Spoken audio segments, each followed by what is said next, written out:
Hey y'all, back again with another review for Love and Marriage Hip Hop.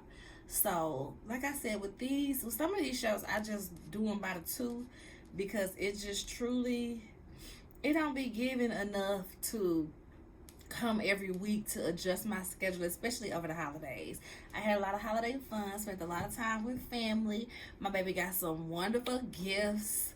So, I just took that as, time off. So I got the last two episodes of Love and Marriage Huntsville, y'all. We finally hit the finale this past episode. It is finally the finale.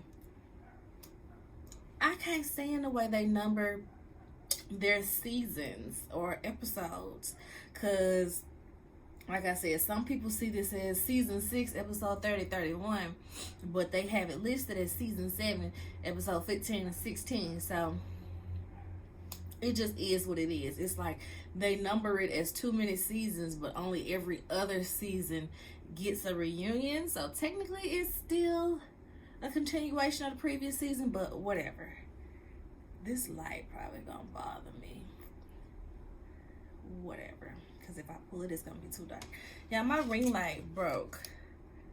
So I'm gonna have to get a new ring light or something. We'll see. So, first episode, Houston, we have a Kiki. Nell and Chris Fletcher, they get in there, they setting up the room for these activities. When we saw them first setting it up, they was putting some cups on the ground. So I was wondering what was the first game that they did that involved these cups being lined up on the ground. But what we saw was them doing trust falls. So they're going to do a team building exercise, y'all. So first they start with Tisha and Stormy because they have the most, recent immediate beef that everybody remembers is, what we was just talking about when they were invited to Houston. So let's start with Tisha and Kiki. Tisha don't really want to fall on Stormy. She like, and Stormy like, really? Like, I'm right here to catch you. Like, for real? So they gonna come back to them. They move on to Mel and Martell. Mel says she don't trust Martell. She trusts the ground more than she trusts Martell. So she just collapsed and lay on the ground.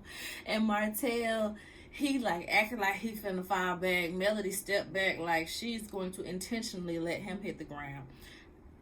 Let him hit the ground, sis. So next they go back to who they do after that. They did like Marceau and Courtney. They did the trust files, caught each other. Then they end up going back to Stormy and Tisha. So at this point, Tisha trusts that Stormy is gonna catch her. She catches her. She stumbled a bit, but she catches her, and vice versa. So while this is going on, y'all, Kiki pops up. Y'all, and she, starts her little sob story about how she feels bad and she's there to apologize. So she apologizes to Kimmy and Maurice for ruining their event. She was like, Kimmy, that event was for you and your cancer journey, and I ruined it, yada yada yada. I apologize to you. Tisha, I threw a drink in your face. I apologize to you.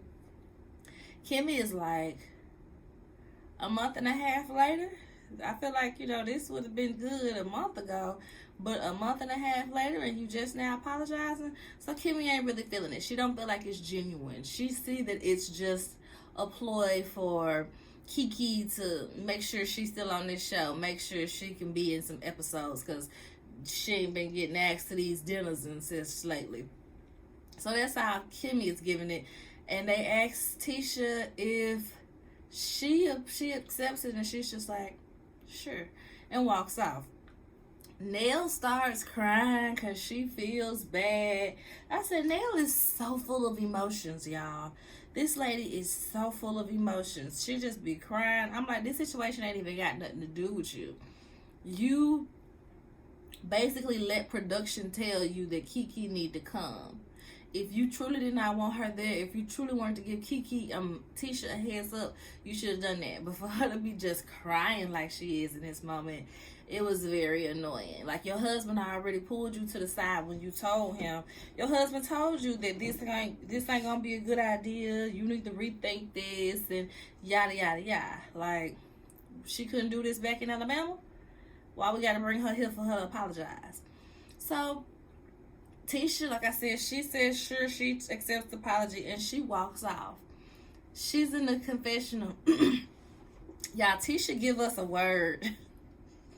Tisha give us a word every season, and this word for this season was, instead of she felt betrayed, she said, I felt portrayed. Portrayed as what, sis? Portrayed as what, sis? That had me cracking up, y'all. She kept saying it. I just felt portrayed, and portrayed. I feel like they portrayed me. I could not stop laughing, y'all, because she was saying it so hard, and I'm like, betrayed. You felt betrayed. But whatever. Nell tells Kiki that she can't stay. You know, it's dividing the group. They not ready for you to be around, so you can't stay. Kiki said, well, I didn't plan on staying in the house anyway. Stormy said, yeah, she's staying with us. She's staying with us. She said, but I'm not letting anybody tell me where I can and can't go. She basically told her, production said I can be here, so I'm going to be here. You ain't putting me out the scene, okay? You're not putting me out the scene if production said I can be here, okay? So everybody just kind of looking like, but we don't want you here. we don't want you here. So Marcel ends up stepping in and said that, you know, we only getting one side of the story or something. Says Nell only getting one side of the story.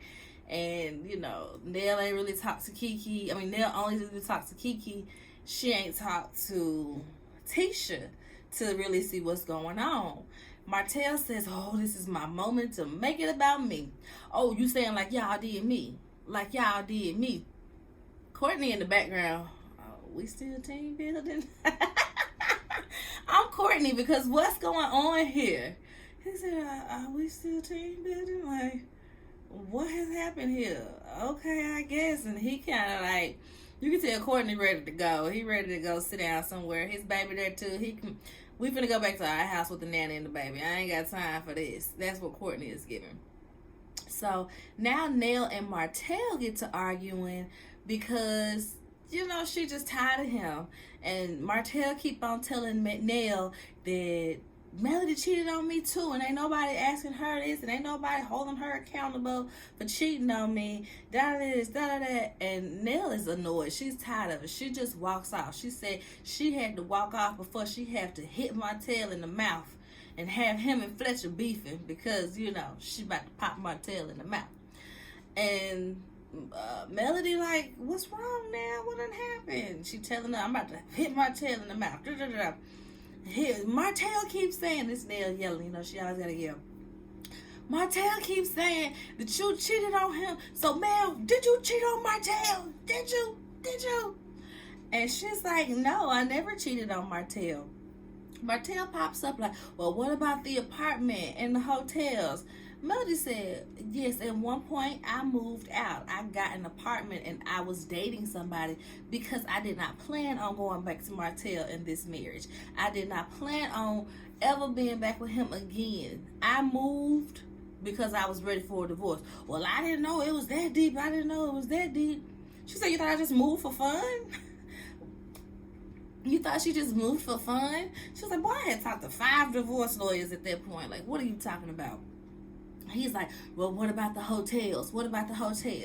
And basically, as a lot of moms do, Melody would take time at a hotel just to get away from the kids, get away from responsibility, to unwind for her own mental health. Not that she was going to see anybody or anything like that.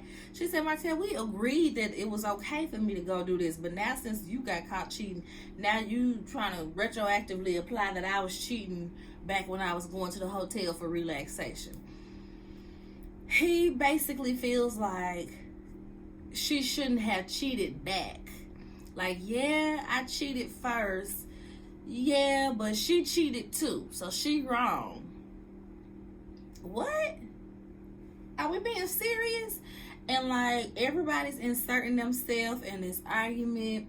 Stormy is like basically like once you cheat, all bets are out. Yeah, she can cheat back. I'm with Stormy. Yeah, she can cheat back, especially if she done moved out. She don't even plan on staying with you no more. Yeah, I'm team cheat back. If you ain't finna leave that man, if you want your family to still be together, if you think that he can, at least cheat respectfully, team cheat back. If that's what y'all on, I don't see a problem. What's good for the goose is good for the gander. Just like when Maurice said, sounds like Tisha needs a solo trip to Africa. Exactly. If you could do it, I could do it. It's cool when they do it, but it's a problem when I do it. Whatever. And what blew me about this thing that kind of got swept under the rug a little bit because they wasn't a part of the main argument is Kimmy. Kimmy piping up and saying that, well, Melody shouldn't have dated anybody because they were still married. Ma'am, ain't that how you got your current husband? Wasn't he still married? He wasn't fully divorced when you got with him. So the nerve of you to be piping up on somebody else's relationship? Girl, have a seat. Have a seat. Okay, at this point, Chris is like, y'all go get dressed. We finna go horseback riding. They in a confessional, how about when he wanted to escort Kiki to the door, he was trying to, get Kiki out of here. But Martell basically caused so much hoopla that there was a distraction from Kiki being there. So Kiki's still there. She going horseback riding too, okay? I hope the ranch got an extra horse because she's here too, okay? So they get there and come to find out this is horseback riding and the place they do therapy. So they like, oh, and therapy. Kimmy is too scared to get on the horse. She said the horse can, sense that she's nervous and that's going to make the horse nervous. She not finna get on this horse. She just ends up walking around talking with the therapist, kind of giving her a little backstory about this, that, and the third. We see them trying to get Courtney a horse and they're like, well, you're a big guy, so you need our biggest horse. Where's Twisted? And Twisted just so happened to be the horse that Stormy is trying to get. So she's like, no, we done already bonded. Me and Twisted are already here. You can't come take my horse. But Courtney had to take her horse because it was the biggest horse. Courtney, the biggest guy out there. It just is what it is. Melody is riding her horse and they're kind of like veering off the path a little bit. She tells the horse wrangler, well, don't take my horse over there by those disobedient ones.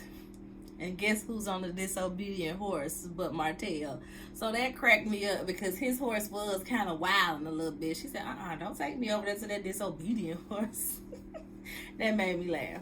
And like I said, Kimmy ended up just kind of walking around with the therapist, giving her a little backstory, telling her she hasn't been having the greatest time.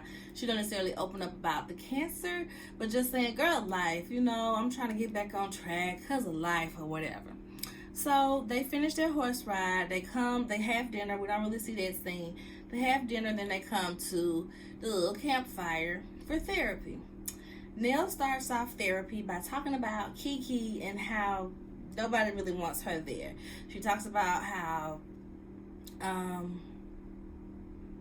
and Tisha got into it. Yeah, the lady down there, she threw a drink on her. They cousins. They've been into it. It's kind of divided the group. Courtney says, well, we can't really ice Kiki out. Courtney and Stormy we ain't gonna ice Kiki out. Like, we not doing that. Marceau said the door is open-ish, basically, but it cannot be repaired right now. He said, you see this fire? Y'all know I live right next to a fire department. I'm talking about a fire and the fire truck. He said, you see this fire is burning or whatever. If I put out this fire, yeah, the fire is out, but it's not going to bring that wood back. And that's basically their relationship. It's not going to bring back what the relationship was. But, he open for it to be repaired, but not right now. It's just not the time right now. Then they talked about how, but there has been growth within the group with Tisha and Melody. Earlier, which I forgot to mention earlier, Tisha was feeling away because Kiki said she had talked to Nell and Mel about coming on the trip. So Tisha's like, she was feeling portrayed because how dare Mel go to Kiki and say she can come on this trip if she knows what they done been through. She was like, Mel got, all of the backstory with me and Kiki, she know more than Nell, so why would she agree that she should come? Melody went to Tisha to talk to her about it because Marcel said, Melody, she just kind of feeling away because she feel like you went behind her back, yada, yada, yada. Mel was like, well, let me go talk to her because I don't want her to feel like that. That's not really how it was. And we see a flashback where it seems like Kiki asked Mel, could she come on a trip? Mel was like, well, it's not my trip to bring you on, but you should call Nell and ask her. So she kind of played it down a little bit when she's talking to Tisha, but Tisha appreciates her coming straight towards her with the information. And, so they've made progress in that for him. So, go y'all, I guess. The next episode, Family Fidelity and Fish Fries.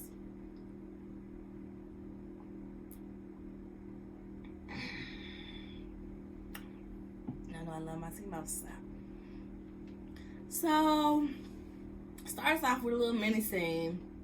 Mel goes to help the Fletchers at the backpack drive. She tells them that Martell wants to talk to her. She don't know about what. She don't know if she going.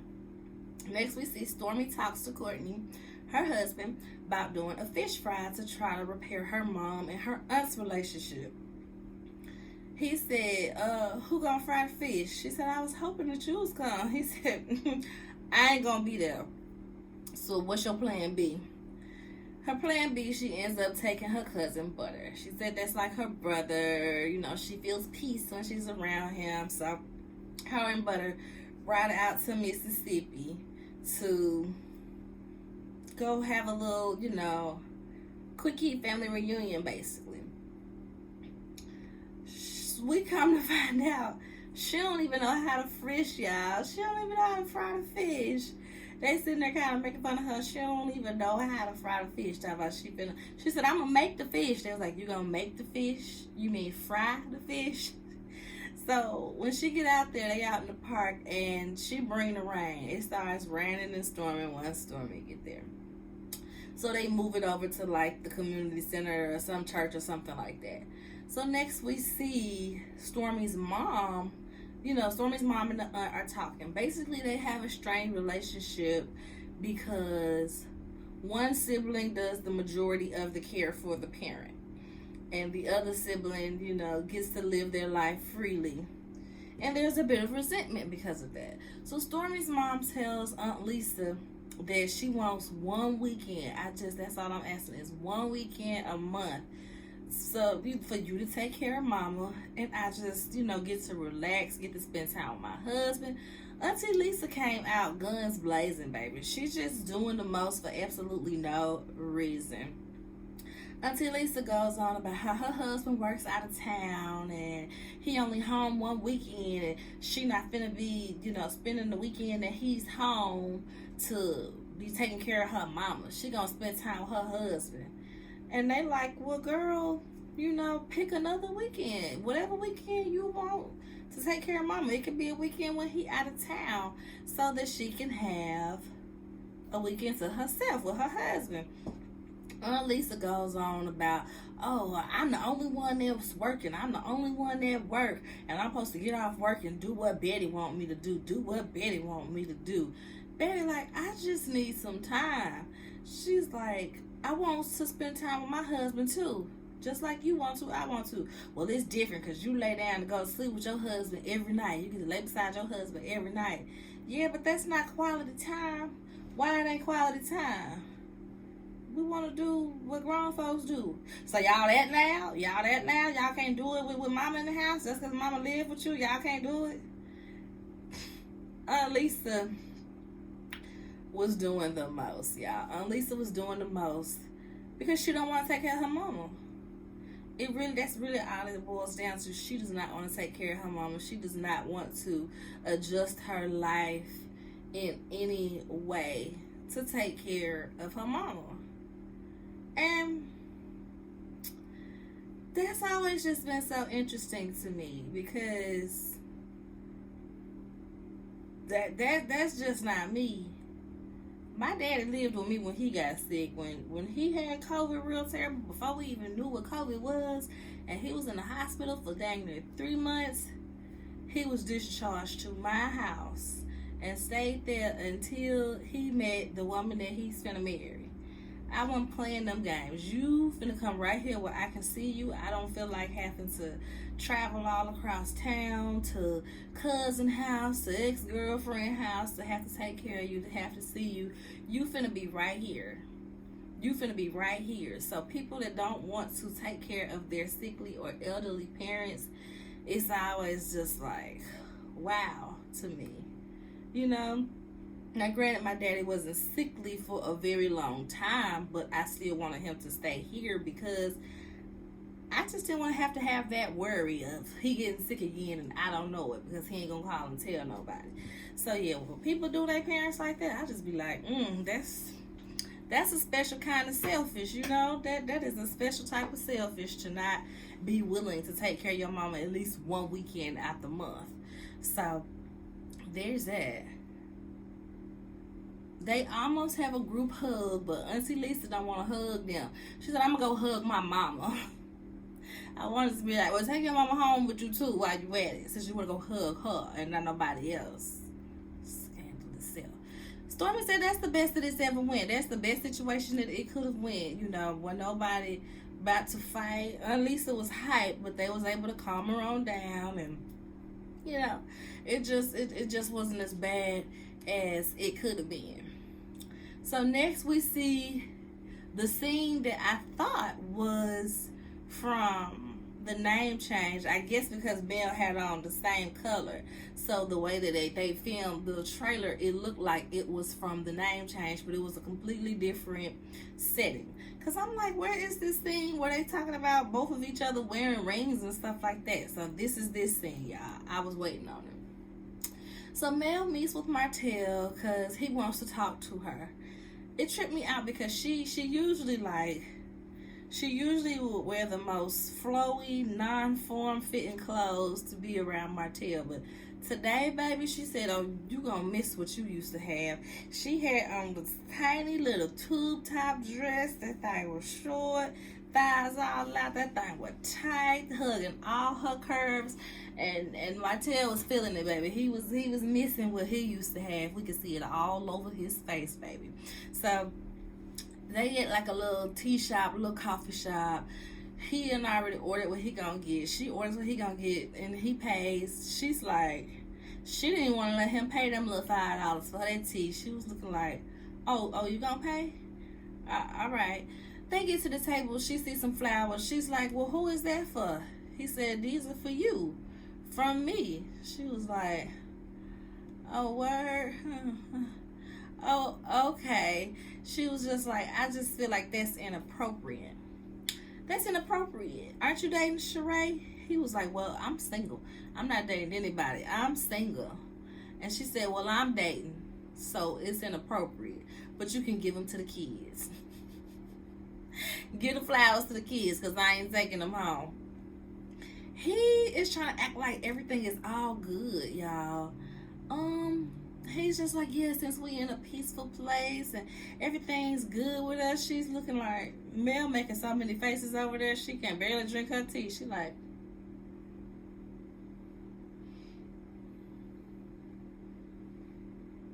you know it's real when somebody look off like, you see this? You heard it? He acting like everything is all good and she's just annoyed by it, which I would have been too. She basically says that she does not feel protected by him. She never felt protected. He says that he ain't know that she ain't feel protected. He ain't know that she ain't feel protected, y'all. She said, this is the most gaslighting conversation Cause what? Well, how do we get to a place of peace? We not.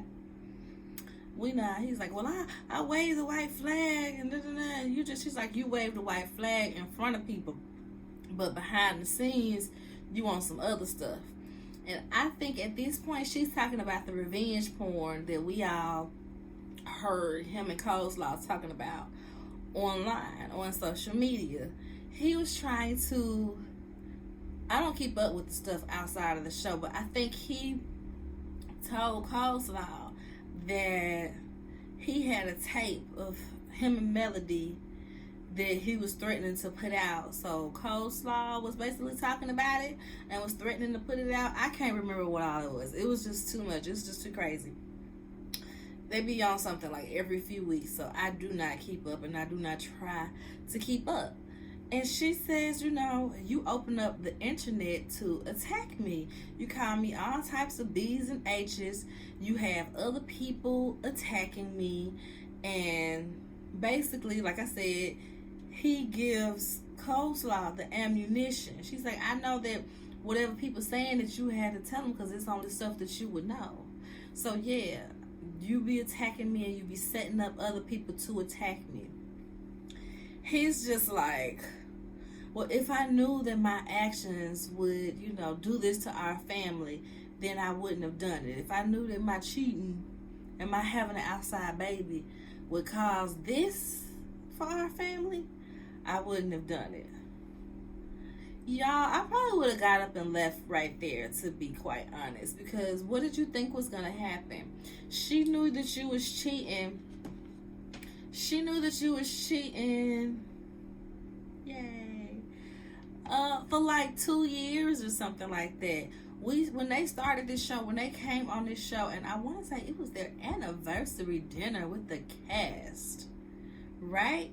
Well, it was either the anniversary dinner. I think that's when she started sprinkling the clues at the anniversary dinner, but they started talking about it more at the cabin trip.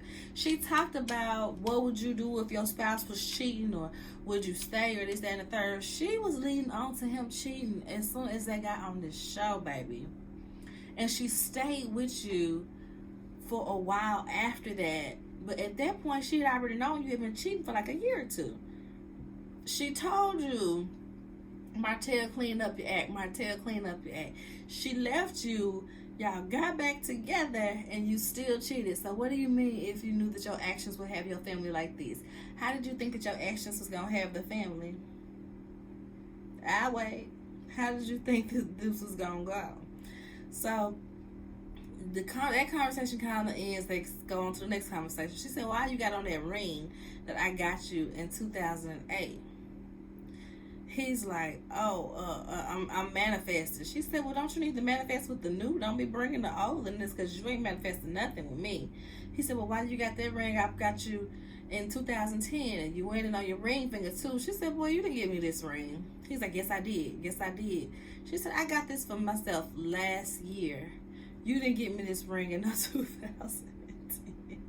Martell will just lie because he is alive, y'all. It is just crazy to me that how was she able to be in a relationship with this man for as long as she was, then to have another baby in the midst of his cheating.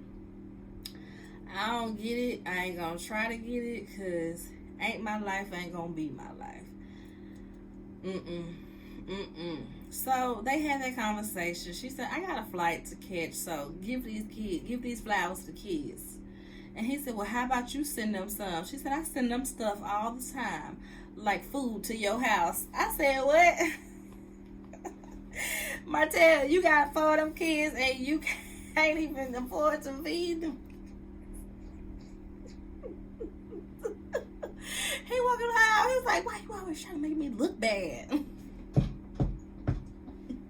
Not why you always lying, why you always trying to make me look bad? Because you know it's true. And at some point, I can't remember if it was in the previews for, I think it was in the previews for the reunion, Melody said, you know, they asked him, was he with Coleslaw? He said, no, he not with his other baby mama. It look like I got a birthmark right there, don't it? I need to put something on that.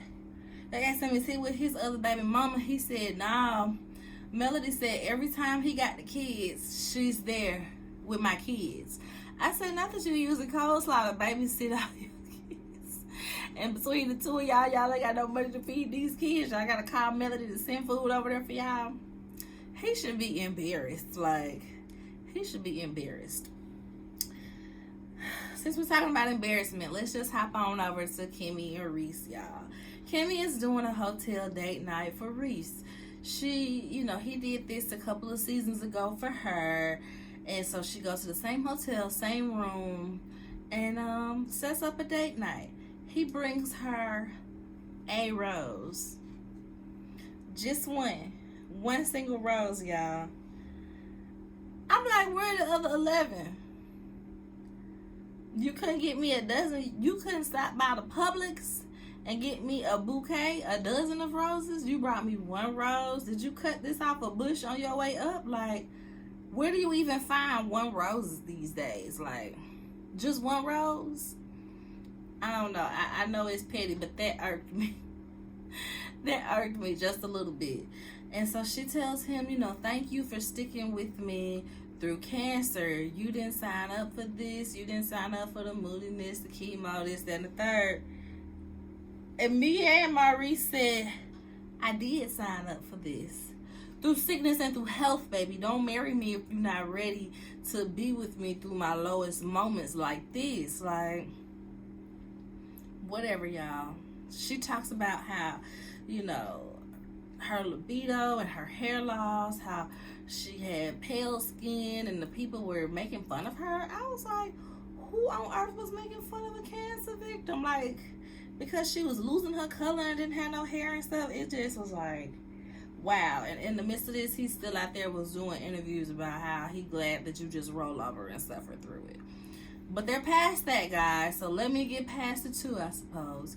But all of these things, Andrea said that she should do a boudoir shoot because she needs to see how sexy she is to the world, basically. She needs to see that for herself. She needs to remind herself and believe how good she looks.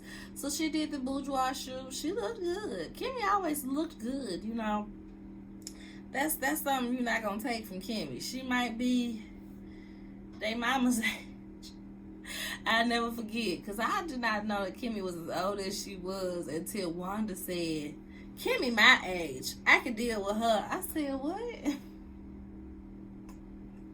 Kimmy might be dang near, twice as old as the rest of these girls, but baby, she hanging in there. She looking good. So you ain't gonna say nothing much about Kimmy. But she did her boudoir shoot. She looked really good. She gives him this huge picture. Huge. That picture was huge. Gives him this huge picture, and he gives her drawn on abs. I guess it's not necessarily my type of humor, but she laughed at it. She thought it was funny. It was a little joke about how he went to the gym. He didn't have a 10 minutes to go to the gym, but he went to the gym for her, and he drew on abs. Okay. So she pulls out the same lingerie that she had on for the shoot, and she tells him, bring them strawberries, bring that champagne, let's go. They about to go and do it. And y'all, did anybody else peep when she got up to walk to the room? So, like, she had on this white dress, like a little white, might have been strapless, white strapless dress, a little short dress, maybe came right above the knee, and like a little sheer, glittery little piece over it. And it was see-through. It was like a mesh. So when she got up to go do that thing, her dress had rolled all the way up her back to the point where her booty was out. Was he fingering you under the table or something? Why is your dress all the way up your back? What is going on? Why didn't you pull that dress down once you got up? Got the camera basically seeing all your bare booty. Y'all know I be noticing everything. And from listening to the reviews that I have watched, I guess I'm the only one that noticed. Because that dress was all the way up her back, y'all. I was like, okay. So lastly, we see Tisha and Marcel. They're meeting at the house that they're renovating. She wants him to be done in 10 days because that's what they agreed to. They will be done when the kids start school. He said, no, we ain't going to be done in 10 days. She said, well, the lease is up at the apartment. The lease ain't up at the apartment. The lease is up at the apartment. Did you apply for an extension? Yeah, I got an extension. Well, the lease ain't up. It is up. They arguing about the lease being up. She ready to get back in that house. Like, I don't blame her. You done been throwing Tisha around. Like, I ain't gonna say they as bad as Toya and Eugene. But they ain't there. Because I think they was living in a bigger house when they first came on the show. Then they said they was going to move back into one of their investment properties because they wanted to save money because they was getting the plot of land. They was going to build Scott Manor. They get Scott Manor. It took them years to do the groundbreaking. It's going to take them another few years to actually get the house built because materials and stuff, they had their uncle or their cousin or somebody working on it. I think they ended up firing him because he was like exposing them for being not organized and not having no money, I guess. So they still in the house that he told her they was only gonna be in for like a year. But the house ain't designed for they family of 5 or whatever. So now he done moved her out to an apartment so that they can renovate the house. Him and, I don't even know if the son's still over there with him at this point, but he had framed it to her like, me and MJ gonna stay in the house so we can get to the renovations quickly every day. You and the girls go stay in the apartment. It's a no for me, dog. But whatever works for you and yours. But she ready to get back all together under one roof as a family. He starts talking about, we got this hotel to do, we got another hotel to do, we got gas stations that we building, and she like, well, yeah, what about my office? Yeah, that's on the list too. She like, nah, my office should have been done. My office should have been done before all of this. Well, you want me to get you a home office? Hell no, I want my office. Just crazy. All types of crazy, y'all. He just be doing whatever over there. So she's yelling at him, and he gonna say, you know you turning me on with this, right? She pissed off. She annoyed because don't play with me while I'm being serious with you. And I'm that type too. Don't play with me right now. Don't play with me right now. So that was what Tisha was on. We not playing. And you know, while we being serious, she brings back up his reaction to her taking the pregnancy test and how she was just so put off by how he was acting in Houston. And then she was like, without trust, we have nothing. We have nothing. Without trust, we have nothing. Nothing. I said, dang, how? She said that kind of hard. We have nothing. Without trust, we have nothing. So he asked her, have you ever stepped out on me? She says, I can't answer that for you. He said, what? I can't answer that for you.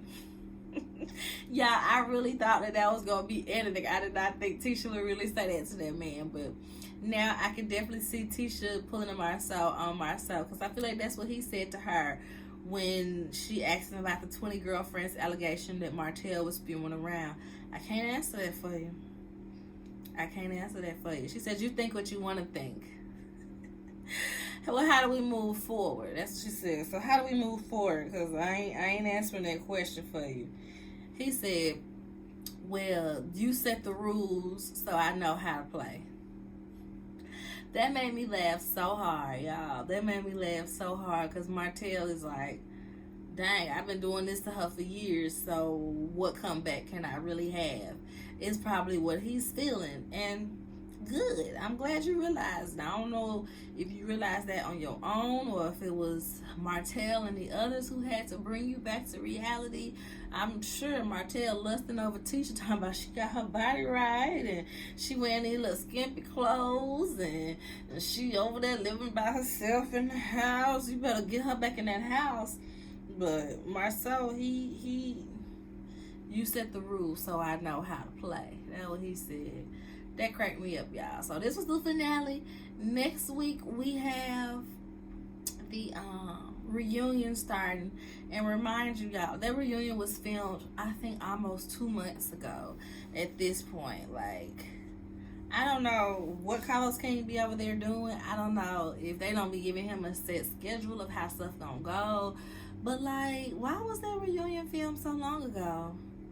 Why, Lord? But we'll see it next week. And I guess, depending on how many parts the reunion is. If it's 3 parts, I'll do one each week. If it's just 2, I might wait to do both of them together.